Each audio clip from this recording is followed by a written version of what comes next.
ಯೇಸು ಕ್ರಿಸ್ತನ ಪರಿಶುದ್ಧವಾದ ನಾಮಕ್ಕೆ ಸ್ತೋತ್ರವಾಗಲಿ. ಈ ದಿನ ವಿಷಯಗಳು ಸಂಭವಿಸುವ ಮೊದಲೇ ನೋಡಿರಿ ಎಂಬ ಸಂಗತಿಯನ್ನು ಕುರಿತು ಧ್ಯಾನಿಸೋಣ. 1 ಅರಸುಗಳು 18ನೇ ಅಧ್ಯಾಯ 41ನೇ ವಾಕ್ಯ. ಆನಂತರ ಅವನು ಆಹಾಬನಿಗೆ, ನೀನು ಮೇಲೆ ಹೋಗಿ ಅನ್ನಪಾನಗಳನ್ನು ತೆಗೆದುಕೋ, ದೊಡ್ಡ ಮಳೆಯ ಶಬ್ದವು ಕೇಳಿಸುತ್ತದೆ ಅಂದನು. ಆಮೆನ್. ಪ್ರವಾದಿಯಾದ ಎಲಿಯನು ವಿಷಯಗಳನ್ನು ಸಂಭವಿಸುವ ಮೊದಲೇ ನೋಡಲು ಶಕ್ತನಾಗಿದ್ದನು. ಸತ್ಯವೇದ ಹೇಳುತ್ತದೆ, ಕರ್ತನಾದ ಯೆಹೋವನು ತನ್ನ ಸೇವಕರಾದ ಪ್ರವಾದಿಗಳಿಗೆ ತನ್ನ ರಹಸ್ಯವನ್ನು ತಿಳಿಸದೆ ಏನೂ ಮಾಡನು.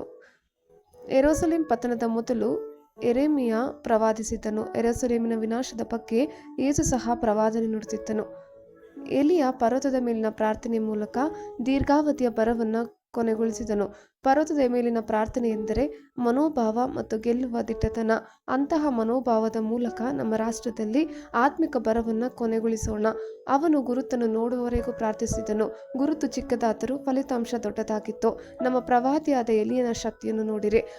ಅವನು ರಾಜನ ರಥದ ಮುಂದೆ ಓಡಿದನು. ನಿಸ್ಸಂಶಯವಾಗಿ ರಾಜನ ರಥವು ಉದ್ಯಮದಲ್ಲಿ ಅತ್ಯುತ್ತಮವಾಗಿರುತ್ತದೆ, ಆದರೂ ದೇವರ ಆಯ್ಕೆಯು ರಾಜನ ರಥಕ್ಕಿಂತ ಶ್ರೇಷ್ಠವಾಗಿದೆ. ಆಮೆನ್. ಆದ್ದರಿಂದ ನಾವು ಉನ್ನತ ಶಕ್ತಿ, ಆರೋಗ್ಯ, ಸಂಪತ್ತು ಎಲ್ಲವೂ ಯೇಸುವಿನ ಹೆಸರಿನಲ್ಲಿ ನಮಗೆ ಸೇರಿದೆ ಎಂದು ಹೇಳುತ್ತೇವೆ. ಆಮೆನ್. ನೀವು ಗೆಲ್ಲುವವರೆಗೆ ಪ್ರಾರ್ಥಿಸಿರಿ. 1 ಅರಸುಗಳು 18ನೇ ಅಧ್ಯಾಯ 43ರಿಂದ 46ನೇ ವಾಕ್ಯ. ಅವನು ತನ್ನ ಸೇವಕನಿಗೆ, ನೀನು ಮೇಲೆ ಹೋಗಿ ಸಮುದ್ರದ ಕಡೆಗೆ ನೋಡು ಎಂದು ಆಜ್ಞಾಪಿಸಿದನು. ಸೇವಕನು ಹೋಗಿ ನೋಡಿ ಬಂದು ಏನೂ ತೋರುವುದಿಲ್ಲ ಎಂದು ಹೇಳಿದನು. ಹೀಗೆ ಅವನನ್ನು 7 ಸಾರಿ ಕಳುಹಿಸಿದನು. 7ನೆಯ ಸಾರಿ ಸೇವಕನು ಅಂಗೈಯಷ್ಟು ಚಿಕ್ಕದಾದ ಮೋಡವು ಸಮುದ್ರದಿಂದ ಏರಿ ಬರುತ್ತಲಿದೆ ಎಂದು ತಿಳಿಸಿದನು.